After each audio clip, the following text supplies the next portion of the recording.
That's it live.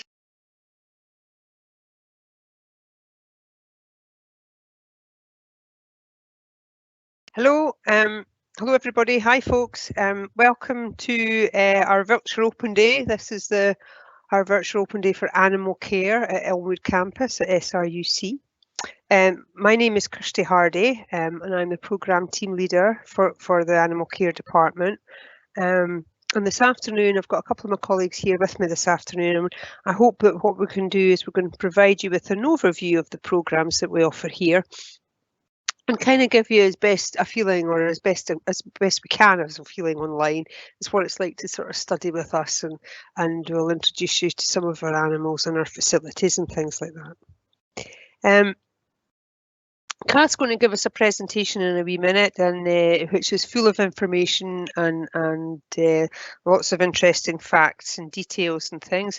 If I could ask if you could perhaps leave your questions to the end of our presentation, you could maybe ask any questions that you have, and we'll try and field those questions at the end of Kat's presentation. I think you will, after you've seen the presentation, I think you will agree that one thing we have going for us here at Elmwood is we have the most marvellous animal care facilities. I think they're very modern, they're purpose built, and our animals do really well on them, so they're really focused on animal welfare as well as for facilitating student learning. So we're really very lucky with our practical facilities. Not only will you get the benefit of our first class facilities if you choose to study with us, but you'll also get to work with a very professional team of people who are absolutely excellent. They've got great experience in many areas of the industry, and one thing that we all have in common is we're all passionate about all things to do with animals, and we quite like working with people and young people in particular, so we're fairly student focused as well. Anne is with us on the call as well, but you'll get to chat to Anne a little bit at the end. But I'm going to hand you over now to my colleague Kath Gudgeon. Can't get my teeth in, can't speak. I've not been on the wine at lunchtime, honest.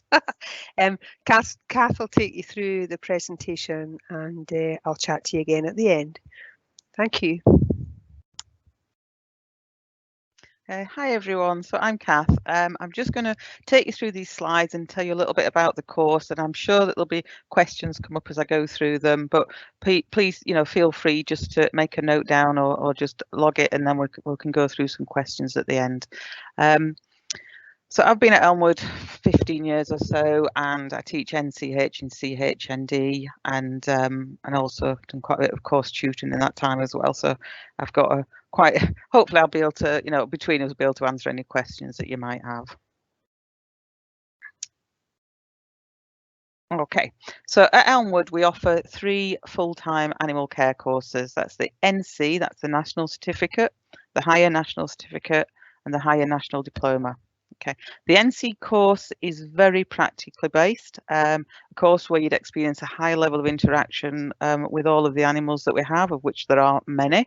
The entry requirements coming into NC are a minimum of 1 National 5 and 3 National 4s, preferably in there including biology, English and maths. They are the qualifications that are going to be the most relevant to you and help you to progress through your NC. We ideally would like you to have some work experience as well, if at all possible. Obviously, we have appreciated that in the last year or two, that's been quite a difficult thing to come by. But that obviously would strengthen your application. We then have the HNC animal care course, and that can be progressed onto from the NC course, or you can come directly into that as a student with higher qualifications, and that's for entry directly into the HNC level. It'd be 2 grades at C or above at higher level in a relevant area. The HNC course doesn't have such a quite a high level of practical experience. The NC course is far more practical. And even if you do have the entry requirements to come onto the HNC course, then it's certainly a good idea to still consider even starting at the NC level, because at NC level you'll get so much more practical experience with all of the animals that we have, and it is, like I say, more limited at HNC level. certainly the amount of practical experience you get at NC level is particularly favoured if you're going forward into vet nursing, etc. So that if you're then going into a vet nursing qualification, you're not having to start at the basics of handling a whole range of different animals. You're already very confident with the basics handling and the basic husbandry and feeding, etc. So it's very, very valuable. And it would obviously be based upon how much experience you've managed to get elsewhere as well beforehand. And then finally, we have the HND course, the diploma. There isn't any direct entry into the HND level as a one-year course, but if you undertake the HND, if you apply for the HND, that's classed as a two-year course, but the HNC is year one of that two-year course, if that makes sense. So if you were entering to do either the HNC 1 year or the HND 2 year, you enter at the same point and would take the HNC.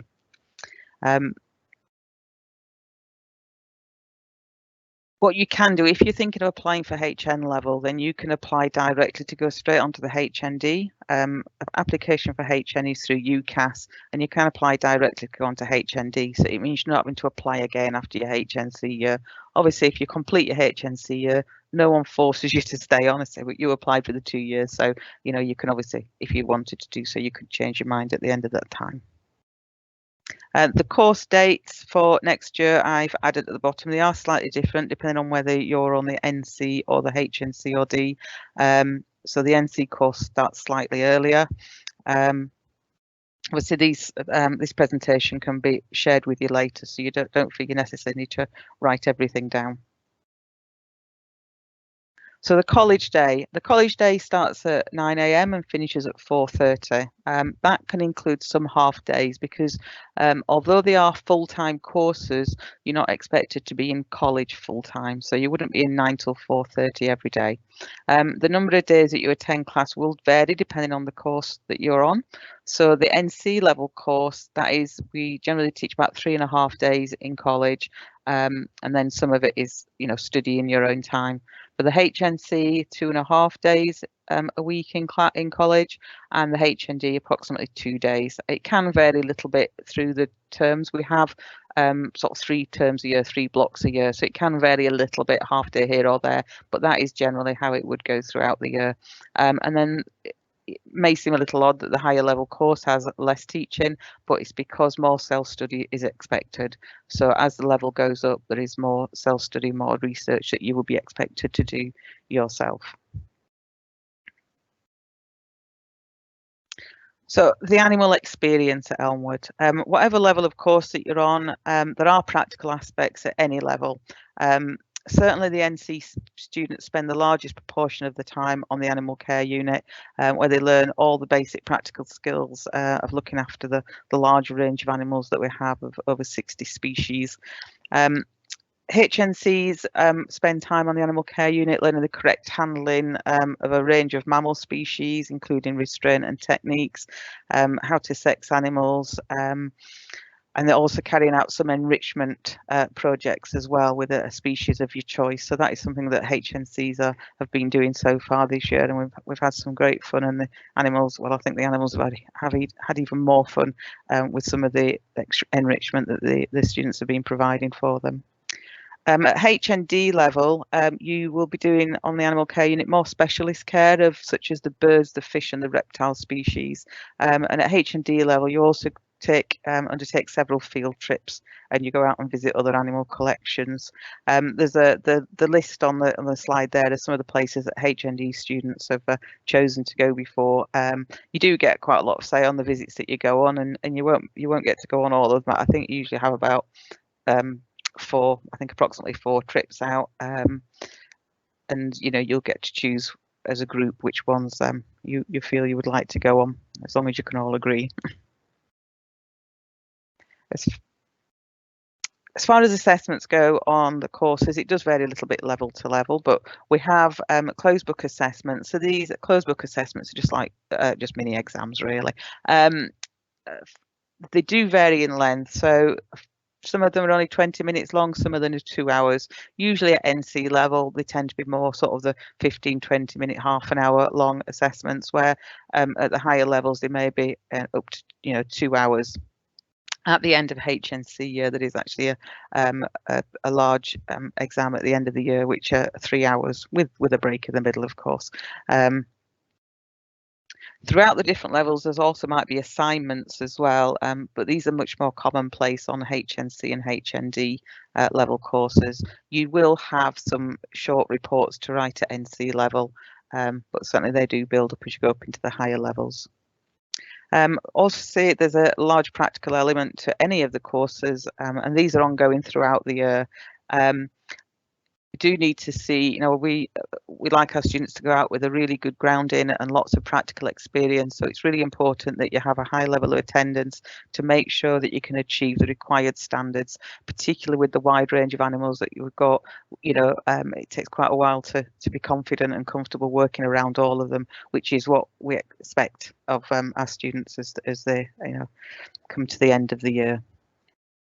So I'm going to now take you through and show you some of the different animals that we have. So this is like a quick photographic guided tour of our animal care unit. It's been a purpose-built animal care facility. It's probably about 3 years old now, I think. Still feels very new, and we're still all very excited about it. We have over 60 animal species within that animal care facility, and I'll just now take you through some of the rooms to show you what we have in there. Sorry if you don't like snakes, anybody. Not my favourite either. But in the reptile room, we have a large reptile room where we have a selection of snakes. We have corn snakes and royal python. We have some leopard geckos in there. We also have our blue-tongued skink. That's a picture of him in the middle with obviously the very blue tongue, who enjoys his food extremely. Our bearded dragon, and we have a couple of tortoises, a horsefield and an elongated tortoise also. Then next door we have our amphibian room. In the amphibian room we have an axolotl, we have clawed frogs, fire-bellied salamanders, fire-bellied toads. We also have a golden tree frog, a cane toad, some white's tree frogs, and more recent addition has been a green marbled newt, whose best trick is hiding and seeing who can find him. Then we move on to the rabbit room. Now the rabbit room houses actually all the rabbits and all the guinea pigs. So the picture up at the top right, that just shows sort of the size of the room really, and at the side where there's a lady looking into one of the enclosures, she's looking into the rabbit enclosures at this side of the room, and at the far side we have the guinea pig enclosures. At the top left there, that's looking into our larger guinea pig enclosure. We usually have sort of 6 to 8 guinea pigs there living together. Lots of enrichment and things to do, and hay and hidey holes, and fantastic little animals, and great to work with.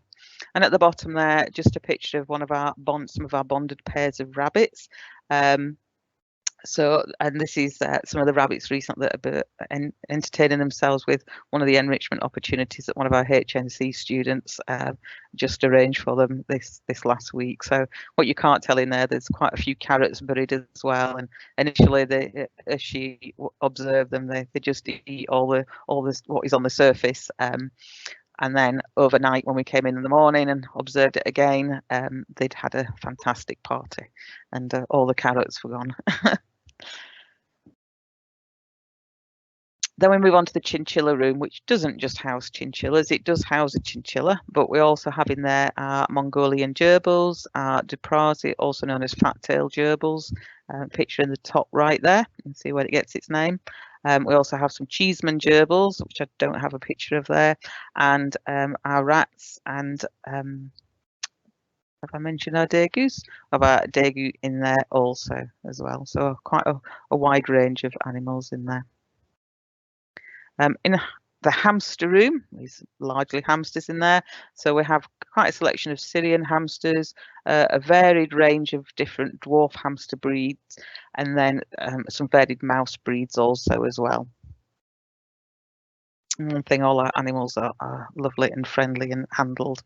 And then, oh, this has to be my favourite room, the ferret room. The ferrets have their own room. They've got their own luxury apartments, and they've got outdoor access where they can go out and play outside and have lots of things to climb on outside as well. But they also love to come out and interact with students, so they get to go on walks with their harnesses on, and they will come out, and we'll take them into another large room that we have, what we call the training room, and get lots of new equipment out and enrichment ideas, and the ferrets just have an absolute ball of a time, as do the students. Aviaries, we have a large bird selection also. We have our indoor bird aviaries. Quite difficult to get a picture of the room, to stand back far enough to get a picture of these large aviaries. But we have a whole range of different bird species, cockatiels, budgies, doves, quail, finches, canaries, hawks. I don't think I can remember any more at the moment, but there's many, many different bird species. We also have our outdoor bird aviaries. At the moment, because of the bird flu situation, our outdoor aviaries have been emptied, and we've managed to house everybody indoors. But hopefully, in the next month or two, hopefully we'll get word that the birds can go back outside again. And we've got some lovely outdoor aviaries with really long flights for them to really have a good stretch of their wings. And then we have the fish room. So in the fish room, not only in the actual room itself, but in our main corridor in the animal care unit, we have many, apologies for taking the slide on, an extra one. In the fish room and in the corridor, we have many different tanks, some extremely large tanks, which large enough to bathe in almost, the size of a bath. And we've got a whole range of different tropical fish and cold water fish. And yeah, if you're a fish fanatic, then you'll be very, very impressed with the selection that we do have.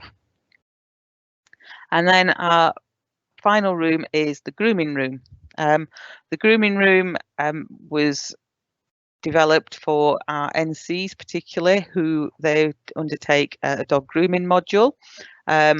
And here you can see some of our NCs this year, where they're learning how to bathe dogs correctly, how to give them a health check, how to dry them, how to maybe do any trimming, etc., and learning about different coat types, etc. So that's just a little overview of the grooming room there.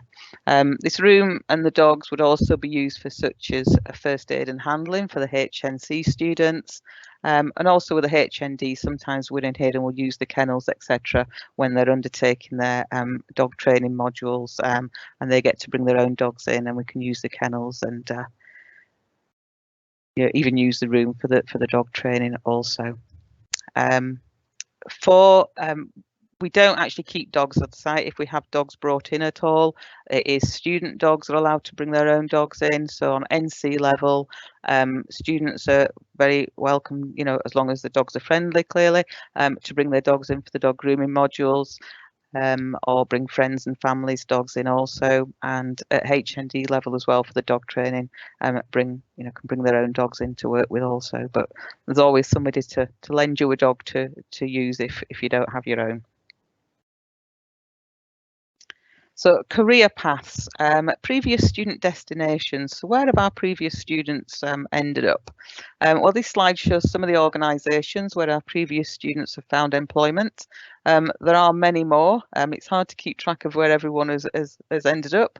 I think our furthest afield student is now a veterinary nurse in Australia and has settled over there now. And that was always her ambition. She sort of worked her way around the world and ended up in Australia. And many of these organisations on this list here, they take our students on work placement, and actually that has been the way which many of our students have secured employment in the first place. And we do encourage all of our students to undertake work experience during their course, and it's really beneficial if you can select a placement which is related to an area that you feel you would like to work in the future, because it is quite often that our students will actually be offered employment whilst they're on work placement if they really prove themselves. But it's also a great opportunity to maybe get some experience in an area that you've never worked in before. We have had students in the past go and work with, for example, birds of prey, and it's something they've never had experience of before and have become totally hooked and actually gone into that direction as their career. Further studies. From your HNC or your HND, you could go on to further studies. Many students go on to such as veterinary nursing. Shruk offers veterinary nursing at Aberdeen, Oakridge and Barony. You could progress to degree level courses such as the Applied Animal Science at our campus in Edinburgh, but there's obviously many other varied options of animal related higher education courses, which if you're interested in, we would be happy to discuss with you as to the route to get there. And moving on to some of the visitors that we have and the speakers we have coming into college. So we've been very limited on this the last couple of years, clearly, but these are some of the visitors and speakers we've had come into us previously, and we hope that they will continue to do so in the future for our students. So Doug Allen's a picture of Doug at the top there with Anne Lowe. Anne's with us today. So Doug Allen is a wildlife cameraman and photographer. In the picture there, he'd been in for a talk to, well, not only all our students, but the college as a whole, and extremely popular. We certainly had a hall full. Doug has worked with David Attenborough many times, and he has some great stories to tell, and brings his books and calendars and such like, and does a great presentation. We've had Alan Stewart, who's a former police officer, wildlife crime officer and author, has written books on his time in his role as a police wildlife crime officer, and his book tells you stories about all the varied cases that he's been involved with. We've had Emma McDonald, PDSA, Community and Education Veterinary Nurse. She's been largely involved in the past helping our HNC students with their first aid and handling module. Mark Rafferty, who's an SSPCA Special Investigations Officer, and he's come in and talked about some of the investigations that he's been involved with, particularly such as the illegal tail docking of dogs, dog fighting, badger baiting. And then a very recent visitor of ours, and he's been coming into the college the last few weeks, is Simon Chapman, who's pictured here with one of our H&D students and her lovely dog Chico. Simon is from K9 Man Trailing and Scent Work, and he's visited the college several times these last couple of months, and he's been helping our H&D students with their dog training module. He ran some really fun sessions where students could bring their own dogs in, and I brought my dogs in, and he was basically showing the students how we introduce them to clicker training, how we teach them to do scent work, and how we teach them to do man trailing, which is what Chico was learning here, as to how you would actually go off and follow a trail and find somebody at the end of it. So this has been great fun, and it really has been a highlight, I think, of the H&D's years, especially when they get to bring their own dogs in and just see what their dogs really are capable of.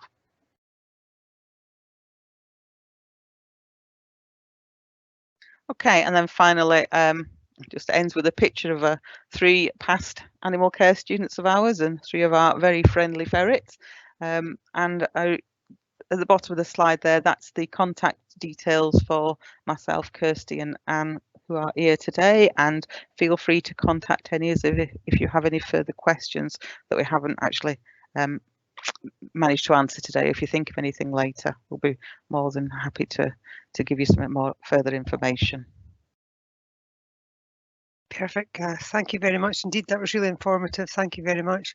I'd like to take this opportunity to introduce my colleague Anne Lowe. It was very remiss of me, I should have done that at the very beginning. I wonder, Anne, if you could say hi and introduce yourself and talk a little bit about yourself and maybe identify the units that you're involved with delivering, please. Hi everybody, thanks Kirsty and thanks Kath for the presentation. The unit itself certainly is something that's spectacular, and I often wish that when I was younger I had the opportunity to go ahead and be on a course at Elmwood, which I never ever did. However, it is a great place to learn, and the unit itself, the animals are brilliant as well. So I've been an animal care lecturer at Elmwood campus now for over 18 years, and I'm also a course tutor for some of the HNC animal care students. My background is basically I've worked in the pet industry for over 50 years, and I owned my own pet shop and groomers for 25 years. I'm an advanced dog trainer and I've been a dog groomer for over 22 years. And I was also a voluntary equine welfare officer for Red Wings Horse Sanctuary for over 25 years. So over the years, I've had a lot of experience caring for various species, from hamsters to horses and ponies, dogs, cats, fish, birds, reptiles. And I've also looked after primates, including baboons, which was very interesting. I have a great interest in wildlife and also in animal behaviour, and I'm currently studying to do scent dog training with my little poodle, and she's picking things up very easily and very quickly. I deliver various subjects across the animal care curriculum for all years of students, basically. So for NC, things like animal survival behaviour is one of the units that I have for that. HNC, animal behaviour, and also research and academic skills, along with another couple of units. And at HND level, I deliver avian, fish and reptile units. So I look forward to answering any questions that you might have today, or as Kirsty says, if you can't think of questions today, you can always get in touch by email and we will answer any questions. So that's me in a nutshell.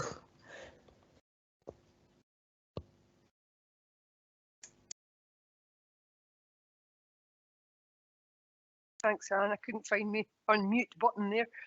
Thank you very much. Thanks for doing that. So guys, really, I suppose it's kind of over to you. I don't know, Gemma, if you can access the chat and see if there are any questions coming through and maybe post them. I know I don't have that facility on my machine, or I can't see any questions coming in. So I don't know, Gemma, if you want to or can field that. Yeah, that's totally fine. So the first question is, do the students have to wear any particular clothing when they come in for practical assessment? Yeah, Anne, would you like to answer that one? I don't really know a lot about I know that they have lab coats, and I think they're issued with sweatshirts and polo shirts. I don't know whether you have to buy these or not. Kirsty, I'm probably not the best person to speak about this. Okay, I'll answer it. Yeah, sorry. We do have PPE that we ask you to wear. I mean, currently, obviously, at the moment, we're all masked up and have to keep a meter's distance from each other.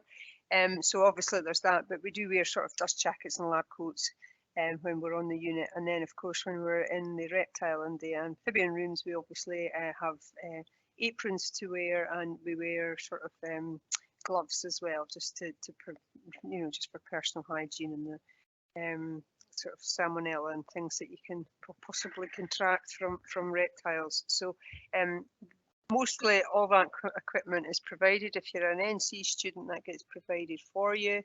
And an HN student, we have kit on the unit that you can borrow, and it's laundered after it's used, so it's quite user friendly. So yeah, we provide what's required, so you'll nothing to worry about. Suitable footwear really is all that's required. For, legging, we like no bare skin, so jeans or leggings or some sort of other form of trousers would be fine.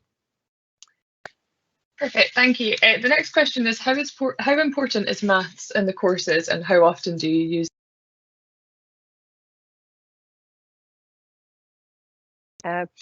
maths is quite important. The reason that we like to have it as an entry requirement. And I think it's national. Kath will correct me here.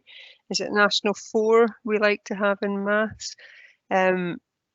Basically because we have to carry out calculations when we're working with animals. So for example, we have to maybe figure out rationing and diet and weigh foodstuffs and maybe ascertain what percentage of food they've eaten or left or whatever. So yes, we do, although there's not statistics or anything in any of the courses like that, we do like our students to have a grip or an appreciation of basic arithmetic and maths. For sure, and that's why it's included in the entry criteria. Perfect, thank you. The next question is, due to COVID, I was unable to get any work experience. Would my own experience with my 8 animals be helpful to my application? And am I too late to apply?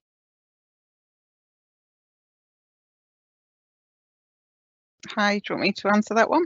You're certainly not too late to apply. No, I certainly put an application in, and we do appreciate that it's been very difficult to get experience this last couple of years, although things are definitely opening up more now. But I think if you are putting in an application, what I always say is write yourself, do sell yourself in your personal statement and tell us the experience that you do have, even if it is with your own animals. We do find that people don't really aren't very good at selling themselves and telling us all the experience that they do have. So don't let it put you off applying if you don't actually have sort of official work placement experience. Just fill in your application, tell us your qualifications, tell us the experience that you do have, however you might have gained that. But yeah, certainly worthwhile putting in an application, and no, definitely not too late to apply for this coming year. Okay, the next question we've got is, do you learn about the biology and science of animals in any of the?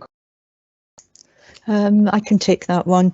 Yeah, I'm not too sure about NC level, but certainly at HNC level, you're looking at behaviour and biology, how the senses work, how the animals communicate. And also at HND level, we go a bit more in depth with the likes of fish, avian and reptiles. You're looking at biology, and also probably some of the veterinary units as well. Things like animal first aid and things, you will need to learn about the biology of the animals for courses like that.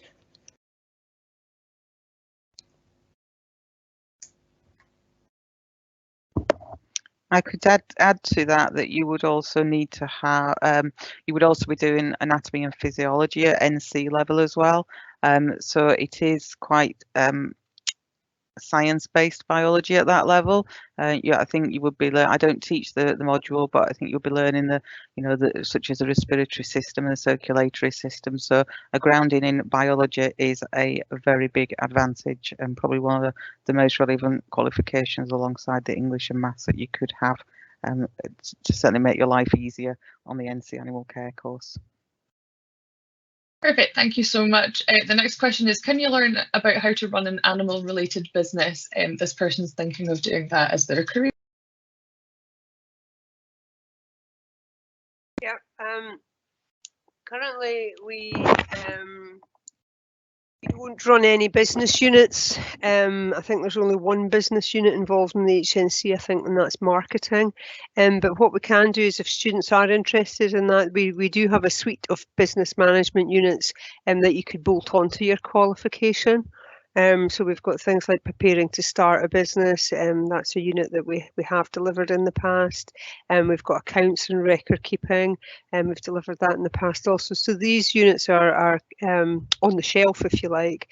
And so for individual students who are interested in that, we could maybe look at setting up a personal curriculum plan, or just bolting on these additional suite of units to provide the knowledge and skills necessary for that.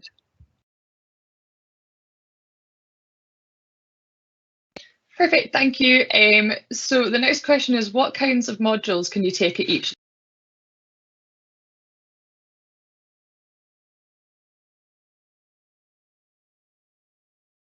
So I missed the end of the question, but I think it was, what modules do you take at each level? It was. That will be very difficult to remember off the top of my head. I'll try and do a quick run through of some of them. At NC level, obviously there's a lot of basic husbandry and handling, so such as accommodation and handling, feeding. You will do modules in fish, reptiles and avians. Anatomy and physiology, which I've already mentioned, and things like there's other, they are very much animal related, and we run them alongside working with the animals, but working with other people, and obviously safe working practices and things that are very good for employability.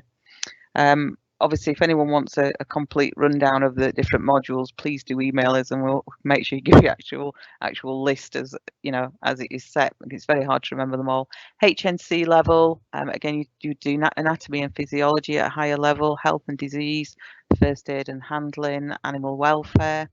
Again, that's just probably not even quite half of them off the top of my head.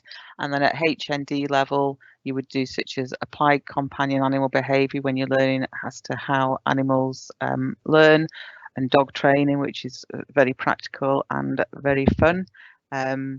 You also undertake some work experience at that level as well, and many of our students do go on to find employment in that area. HND level, so DNA and genetics, so also starts to get a lot more sort of a sciencey and academic at the HND level, but you do also do the practical aspects of more specialist care. Some of the more specialist animals, I would say, such as the reptiles and the fish and the birds, because they have quite specific needs and quite different to many of the mammals that we look after. But yeah, please, if anybody wants to know exactly the modules that you would, although we can't promise year to year because things can change, but we could basically tell you what we're teaching this year at each level, and give you a much better overview. Very hard to remember all of the modules that we teach just off the top of my head. Perfect, thank you. Next question is, how quickly does it take to hear back with an offer after? And hi, Gemma, you keep cutting off, so I'm assuming the question was how quickly to hear back after you've submitted an application? Yeah, sorry, my Wi-Fi is having an absolute nightmare. Okay. Usually we don't deal with applications here. Applications are dealt with at King's Buildings headquarters in Edinburgh, but I'm led to believe that you will be notified or thanked for your application, so the admissions department will get in touch with you when they've received your application, just acknowledging that they have received it. And I think certainly the HN, it's very much dependent on the UCAS cut-off date and then the clearing. So I think usually if it's HN, Kath, you might be able to help me out here. Is it usually about May time that the students hear from UCAS? I cannot remember, but I don't believe any of the students that we have at the moment that have applied for HN have heard yet. Right. So okay. I had a feeling it was earlier than that, but no, I'm sorry, I can't remember either. Okay, no worries. But certainly for the NC, we're a little bit more in control with NC applications. So generally, if you fulfil the entry requirements and you have a strong personal statement with relevant work experience, you will be notified of your offer, usually within 3 to 4 weeks of applying. As I say, the UCAS is slightly a different animal, and I'm afraid I can't really tell you when they get back to you with regard to the UCAS applications. I guess you will know for sure after your exams, because obviously you'll be offered conditional or unconditional offers, and those will change depending on those of you who are waiting for results from school exams and things. Perfect, thank you. I hope you can hear me better now. The next question is, what is the cutoff for applications?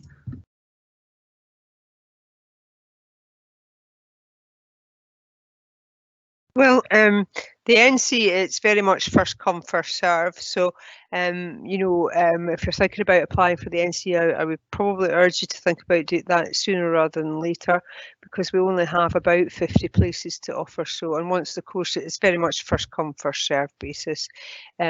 So although technically you can apply at any time for the NC. The HN programmes, as you're probably aware, that UCAS, there's a cut-off date at some time in January. So, if you are thinking about applying for an HN programme, you really should have your UCAS application in, although I am aware that there is a late application or a clearing system.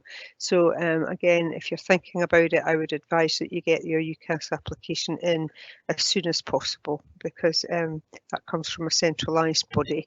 It's not really dealt with within the organisation. Perfect, thank you. That's all the questions. Well, thank you very much, folks. Thanks for your questions and for participating today and listening to us. And as I say, Kath's left the screen up, the slide up there with our contact details. So please drop us an email if you require further detail, or if you haven't got sufficient answers from us, because I'm aware that couldn't answer several questions with regard to UCAS, for example, but it's certainly something that we can go and find out and we can feed back to you. So it's not a problem. So please, if you think of anything or anything springs to mind, just drop us an email and we'll be happy to help if we can.